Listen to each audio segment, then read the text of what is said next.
ये है talks news network और आप देख रहे हैं पॉलिटॉक्स, राजनीति का कच्चा चिट्ठा।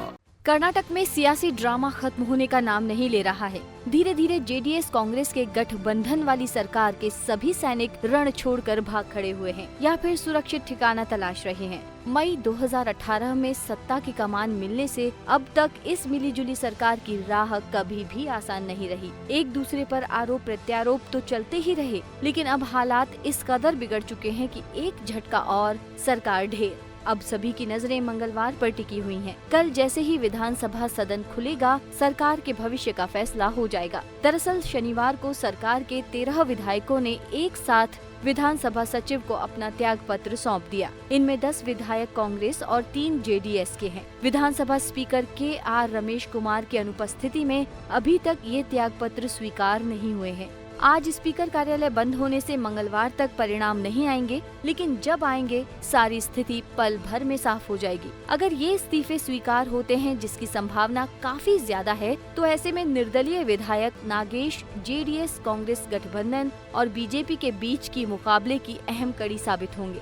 9 जुलाई को कर्नाटक की सियासी गणित कुछ इस प्रकार बैठेगी कि कर्नाटक विधानसभा में कुल 225 सदस्य होते हैं। इनमें एक सदस्य मनोनीत होता है। मई 2018 में कुल 224 सीटों पर विधानसभा चुनाव हुए थे। बीजेपी को 105, कांग्रेस को 79, जेडीएस को 37 सीटें मिली थी। 2 निर्दलीय और 1 सीट बसपा के खाते में गई थी। बाद में एक निर्दलीय विधायक ने कांग्रेस का दामन थाम लिया। बाकी एक निर्दलीय विधायक और बसपा विधायक ने गठबंधन को समर्थन दिया, जिससे गठबंधन सरकार के विधायकों की संख्या 119 हो गई। इसमें एक विधायक विधानसभा अध्यक्ष पद पर नियुक्त है। इस तरह कांग्रेस जेडीएस गठबंधन सरकार 118, कांग्रेस 79, जेडीएस 37, निर्दलीय 1, बीएसपी 1 के समर्थन से चल रही थी। इन 13 विधायकों के इस्तीफे के बाद विधानसभा सदस्यों की संख्या 224 से घटकर 211 रह जाएगी।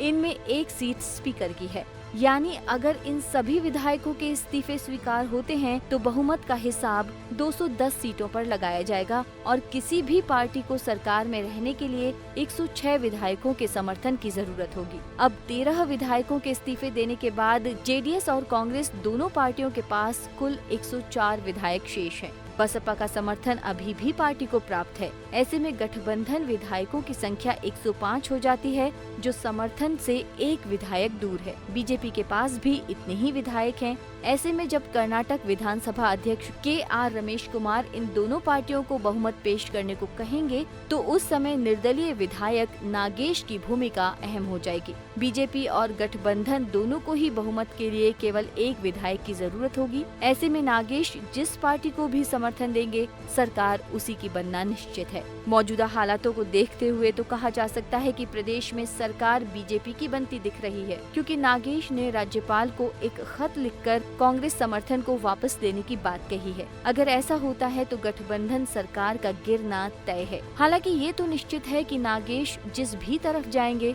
उनका मंत्री बनना पक्का है। अब सबसे पहले ये देखना होगा कि विधानसभा अध्यक्ष इन सभी विधायकों के इस्तीफे मंजूर करेंगे या नहीं। उसके बाद अगर बहुमत साबित करने की नौबत आती है, तो ये दिलचस्प होगा कि विधायक नागेश हाथ पकड़ते हैं या फिर कमल की ओट में जाते हैं। पॉलिटॉक्स के लिए राहुल जैमन की रिपोर्ट। ये है टॉक्स न्यूज नेटवर्क और आप देख रहे हैं पॉलिटॉक्स, राजनीति का कच्चा चिट्ठा।